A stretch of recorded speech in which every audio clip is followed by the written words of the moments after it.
Our final keynote speaker for this morning, I'd like to introduce, is Professor Janet Hoek, who is a professor of the University of Otago in Wellington, New Zealand, and Professor Hoek is the co-director of the Aspire Aotearoa Research Centre and the Whukaha Otipa Harakeke Research Program, and she's also an associate investigator of the Tobacco Endgame Centre of Research Excellence and a chief investigator of the interdisciplinary Tobacco Endgame Research Network. So Professor Hoek has expertise in both marketing and public health, which I think is an excellent combination, and she has been a member of several NGO and government advisory groups, provided evidence to government and select committees, and was a member of the Australian Government Expert Advisory Group overseeing the introduction of plain packaging. So I'd like to welcome Professor Hoek to the microphone to share her presentation on a pharmacist's views on supplying tobacco as an endgame strategy. Okay, thank you. Well, thank you very much for that very warm welcome, Coral, and many thanks for inviting me to come here and join with you today. So before I start, I'd also like to pay my respects to the traditional custodians of the land and to elders past and present. So as Coral said, I'm going to be focusing in on a very specific endgame strategy. Richard has given a really nice overview of what the endgame strategy as a whole looks like in Aotearoa, and you'll have seen that we're focusing on retail reduction, and I'm looking at one component of a retail reduction strategy, and that is supplying tobacco through pharmacies. So this work was funded through our Whakaha Otipa Harakeke program, and just some disclosures from the authors. I'd like to recognise the other authors, particularly Sharika Mothumala. Sharika is a practising pharmacist. She worked with me on a summer project, and she's currently finishing her medical degree here at the University of Otago. And the three other co-authors on this work, Elizabeth Fenton, who's a bioethicist, Coral, who needs no introduction, and Frederica San Petrovich Vanderdeen, who's done a lot of modelling work looking at the impact of different retail reduction strategies. So just by way of overview of my presentation, so I said Richard has outlined some of the core endgame strategies that we're following, and as you will have seen, reducing tobacco availability is a key component of our overall 2025 action plan. Now, where does pharmacy supply fit into that? I mean, it's obviously not mentioned within the strategy, but it is one option that we could pursue. So I want to look at the rationale, first of all, of taking a pharmacy supply model, share with you some findings from in-depth interviews that we undertook with people who are currently practising as pharmacists, and look at a potential way forward. Now, you may recognise this slide. These are the 6 focus areas for the Aotearoa Action Plan. The first 3 of those are non-legislative areas. So these are really setting in place an appropriate leadership and governance, decision-making structure, and really intensifying many of the things that are currently underway. The other 3 measures are the legislative components of our action plan. So these are what were included in the legislation that was passed in Aotearoa at the end of last year, and that came into effect on the 1st of January this year. Richard's given a really nice overview of those, and I'm going to be focusing on the 5th focus area, the reducing the availability of smoked tobacco products. Now, I guess the first question to ask is, why would we want to do that? Why reduce the supply of tobacco products? And I guess that's because of all the areas in the action plan, this is probably an area where we have some very good research evidence. So we know something about what the likely impact of reducing tobacco supply is going to be. And we can look at that in 2 different ways. So we can look first of all at what the impact of reducing density would be. So that's the number of outlets or the concentration of outlets in any particular area. So we know from studies that have been undertaken that there's a strong association between density and greater smoking initiation and prevalence among young people, that density is associated with more widespread and frequent tobacco use among adults, that people who live in areas of high outlet density have lower cessation rates, and among those people who are trying to quit, they're more likely to relapse if there are many stores around them. We also have some evidence about proximity. So here I'm talking about the distance between an individual's home and a tobacco outlet. Most of the evidence that we have comes from studies of adults, and I think there's a key reason for that. But we see positive associations between proximity and adult tobacco use, and some evidence that there's an inverse association between proximity and quitting success. For young people, as I said, the evidence is a little bit less clear. That's because their zones of activity tend to be wider, and so the distance between their home and the nearest tobacco outlet is a little bit less relevant. So there's a good evidence base for reducing tobacco supply, but what are some of the options that we could be thinking about? Now, in Aotearoa, it's important that I note we don't actually have a specific decision on how this strategy is going to be implemented. So what I'm talking about are just some ideas about how implementation could occur. We think it's probably very likely that supermarkets will be the outlets that are chosen, and that's because in the criteria that have been set out, security arrangements are one of the things that have been listed. So we think that because, as you can see in this image here, supermarkets have got some protective pillars, they've got some bollards that prevent ram raids and those sorts of things. They often have in-store security as well. The other option that could be considered is pharmacies. And again, this is not something that's been mooted. How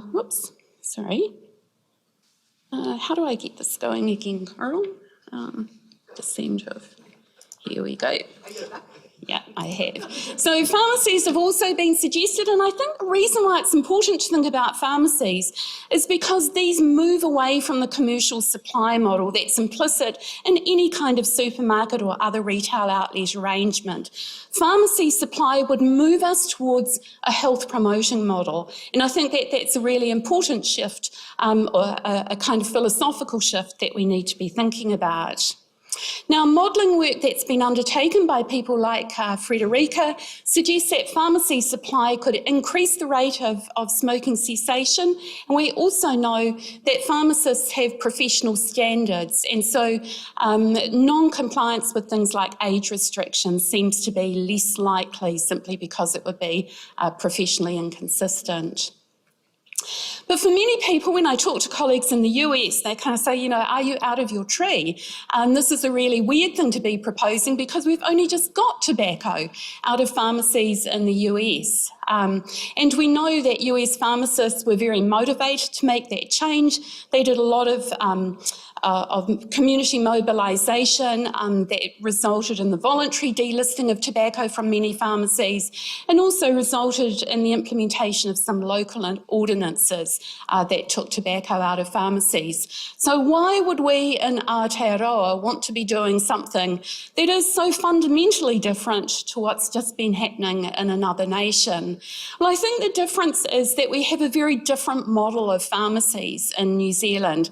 They're much smaller, so they're not like the large drugstore outlets that you see in the US. They have a very limited product array, and that product array really focuses on health and well-being.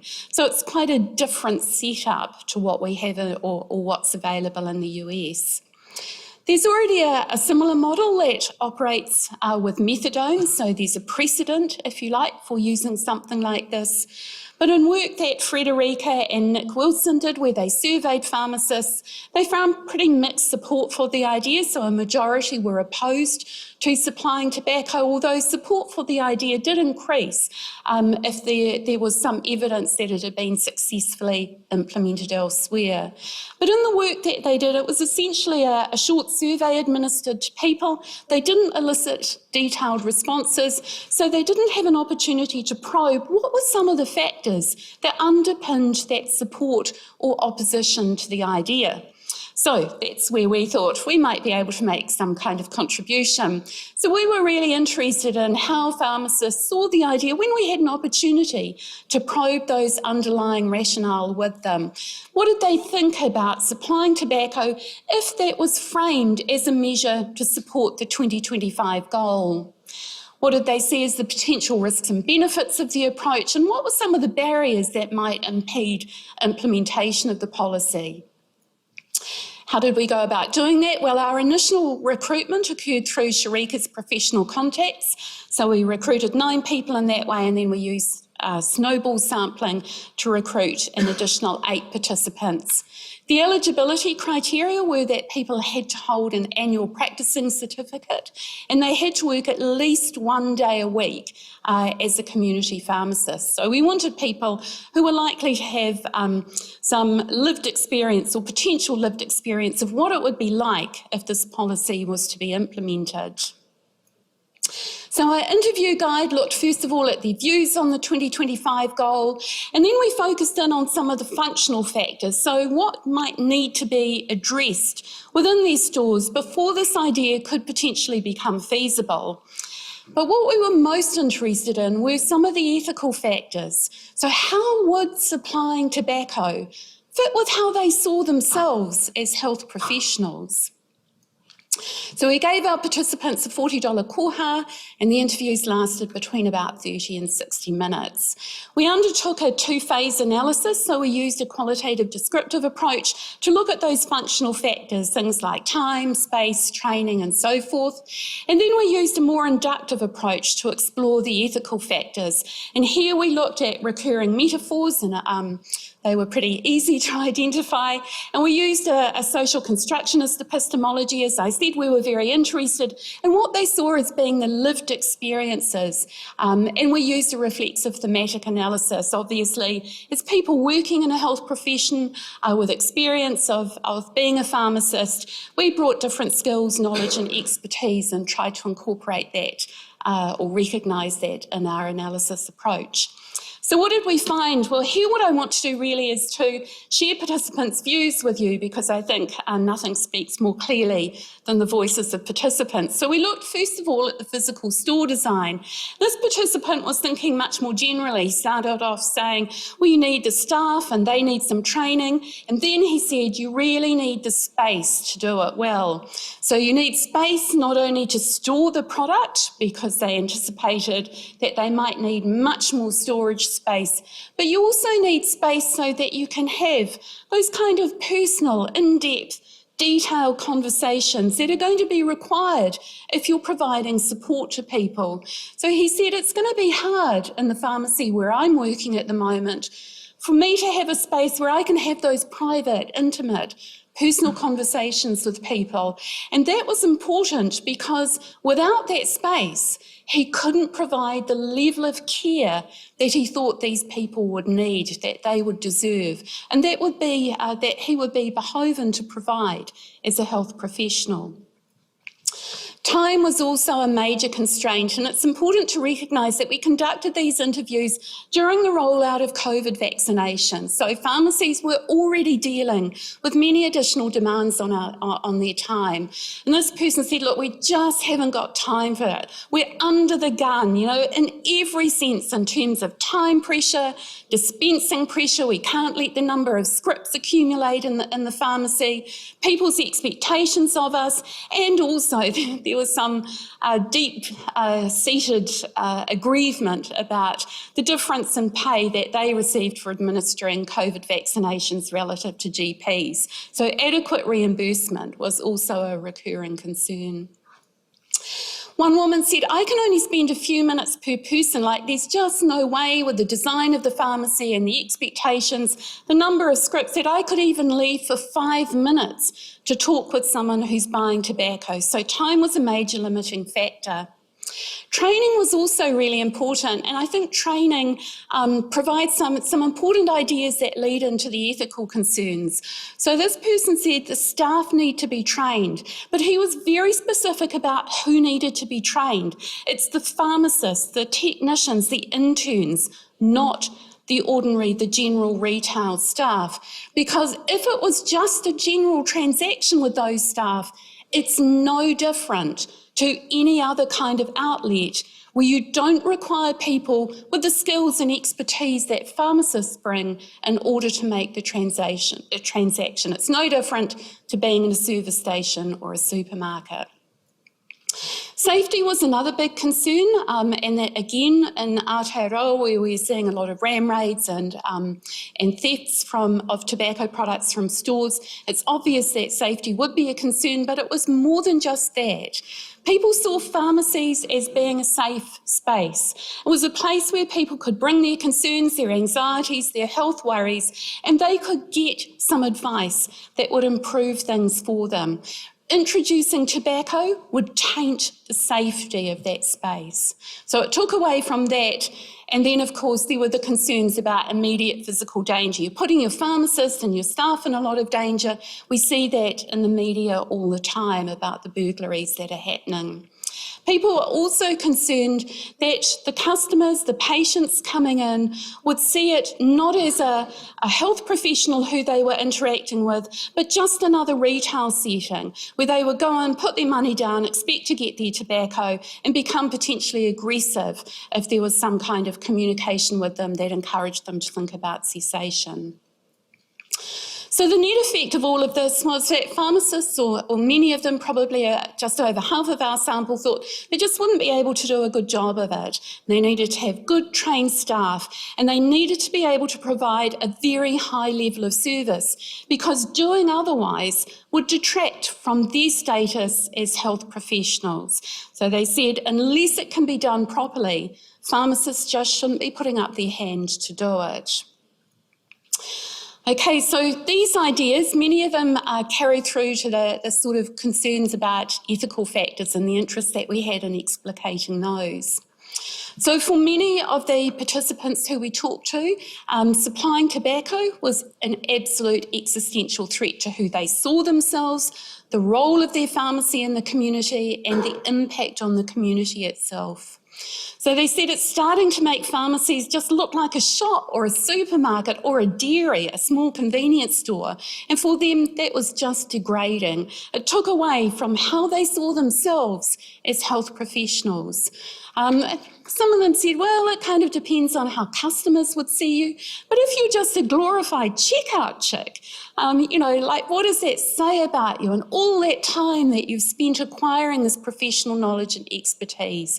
Not something that they wanted to contemplate.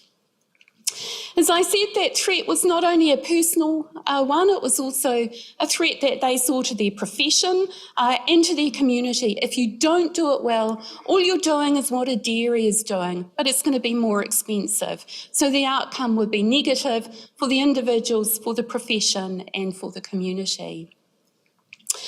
They saw it as being a threat to their core orientation. In an ideal world, ideal patients would come in and they'd want to have that conversation. In the real world, many of them thought there'd just be a pressure to make another transaction. And that idea of a transactional environment they saw as deeply threatening. And added on top of that was the challenge of potentially dealing with tobacco companies and the commercial imperative that they saw as additional pressure on them to make continuing sales. So they didn't want to be in a situation where they were potentially being pressured or even incentivised to sell more tobacco. So for these participants, there was only one response possible. And this is a comment from a woman, Sharika and I interviewed quite early in the process. She was really fired up about the idea of being forced to, as she saw it, to supply tobacco. She brought along the code of ethics that pharmacists sign up to, and she pushed it across the table to us when she said, there are a lot of different reasons why this is simply not a good idea, but the biggest reason is that it would go against the principle of not harming your patient. As a pharmacist, she saw herself as being in the position of saying, I consent to this patient being in the possession of something that will harm them, with my own knowledge that it will harm them.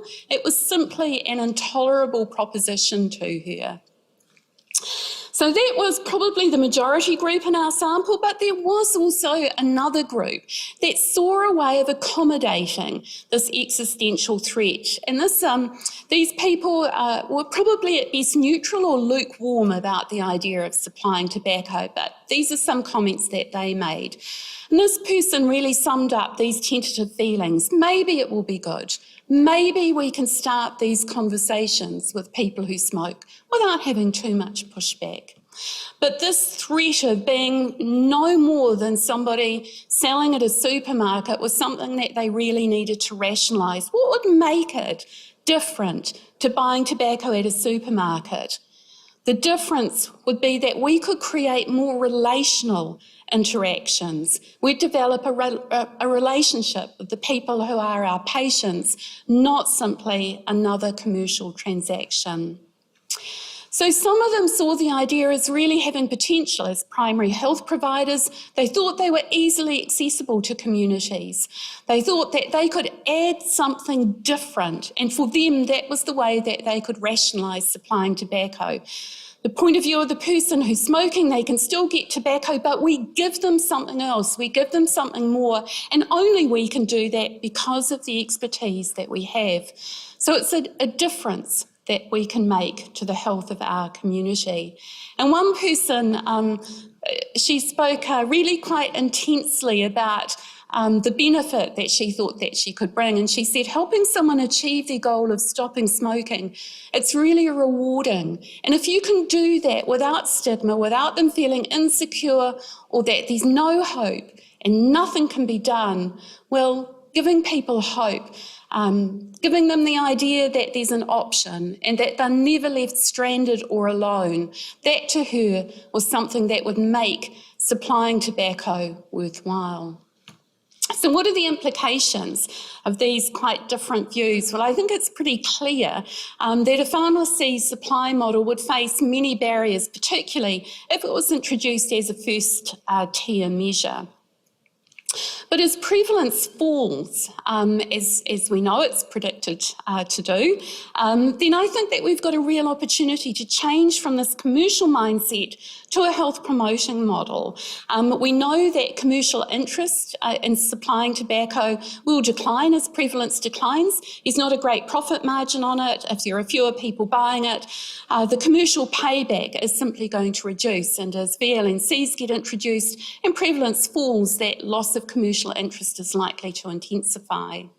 So it may have a role as a second-tier measure, and again it would parallel the supply of methadone, and it could at that point, when fewer people are smoking, be limited to those outlets where there is the interest in supplying tobacco and potentially the facilities to make that feasible. I think it's worth thinking about this idea because it really supports the reframing of tobacco. And I think that that's an important part of our endgame strategy, that we're reinforcing the idea that these are not normal products, that they are toxic and lethal, and that we need to think about them differently. A pharmacy supply model also recognises that many people will need ongoing support. They will need those kind of relational interactions, and that is exactly the sort of strength that health professionals can provide. But at the same time, we need to make sure that there is something done to shield pharmacies from interactions with tobacco companies. So there's more thought that needs to be given as to how those supply arrangements might work in practice. So in conclusion, it's, I think, very unlikely to succeed as a first step, but maybe it has some potential as a second-tier approach. As I've said, it could consolidate that reframing, really focus on health promotion and supporting people who smoke, and utilise more deeply the skills and expertise that pharmacists were very keen to share with their communities. So we've got some limitations. This was just a small-scale study that Sharika did over a 10-week project with me. So it was conducted just in one city, in Ōtepoti, Dunedin.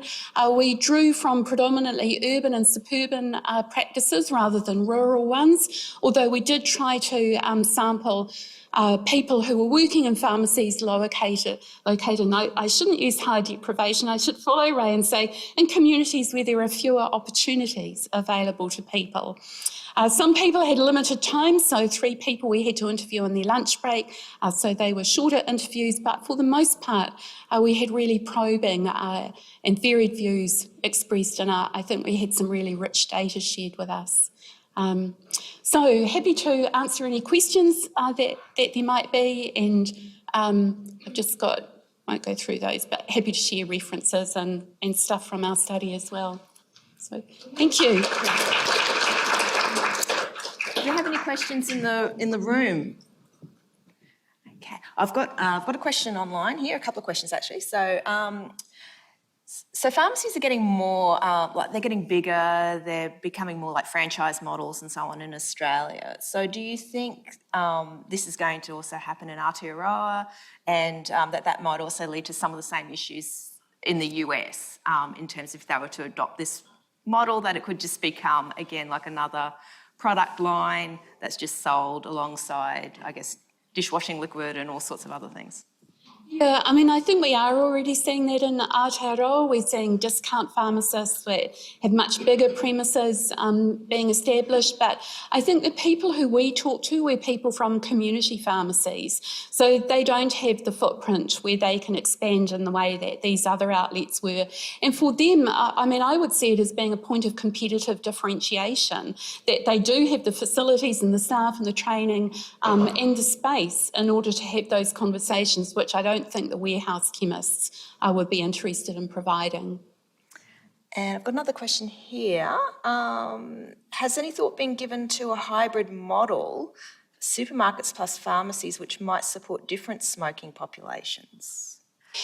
To be honest, I don't know what thought the ministry is giving to different models, so I can't give any insight into what sort of policy we might eventually see.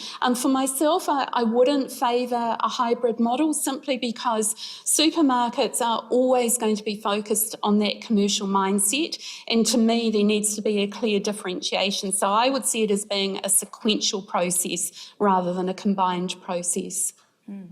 And from me, I was thinking while you were talking about, all the practical problems that came up, do you think it'd be helpful to calculate sort of what the customer staff ratio would be that would make this sort of model viable in terms of, because then you would be thinking then about like at what point smoking prevalence would it then become viable for people to get in, if you're a community pharmacist, to get into doing this? Look, I think that would be a great idea. I mean, certainly at the moment, when you start thinking about the number of people who smoke, the number of cigarettes that they smoke, the number of transactions that would need to be managed by an outlet, I mean, for many pharmacies, it would mean, essentially having a dedicated tobacco store within their site, and, that wasn't an appealing prospect for obvious reasons. But looking at where that threshold point or that tipping point is, where this could become a viable proposition, I don't know anyone who's done that, and it would seem a really useful thing to do. And also in terms of like sort of practical aspects, so I guess when you're initiating these conversations with pharmacists, they've got nothing to go by other than what they're currently doing. So whether presenting some different models, like some dedicated outlets that do provide the space for smoking cessation counselling and so on, whether that might be another step in terms of eliciting different thinking. I mean, I think anything that encourages people to see this as being a viable proposition is worth doing. But it's also worth noting that many pharmacies, they're already providing NRT to people and working with people, although that's in a much smaller scale than what would be envisaged for something as an endgame measure to get prevalence down more quickly. And can I ask, in Aotearoa, are there any pharmacies that are selling the vaping products as well? We did talk to our participants about that. So some of them do and some of them don't. But I've gone into pharmacies and just had a look at their display stands. So there's no common practice. I mean, some pharmacies are franchised, and so those decisions are made at their head office, and I got the feeling that people varied in their views about the desirability of stocking vaping products, and they certainly didn't seem to be offering these as options to people who smoke in the same way as they were offering NRT. Okay, so I'm thinking whether there would be a difference in the responses between those that were selling the vaping products compared to those that were not. But we didn't sample and to try and sort of get subgroups who were selling vaping products that we could compare to those who weren't, and we wouldn't have enough people to do any sort of meaningful subgroup comparisons, I don't think, but it would be a great question to look at in the future. Do we have any other questions in the room for Professor Hoek? Okay, fantastic. Thank you again. That was an excellent presentation. Oh, there was a hand up?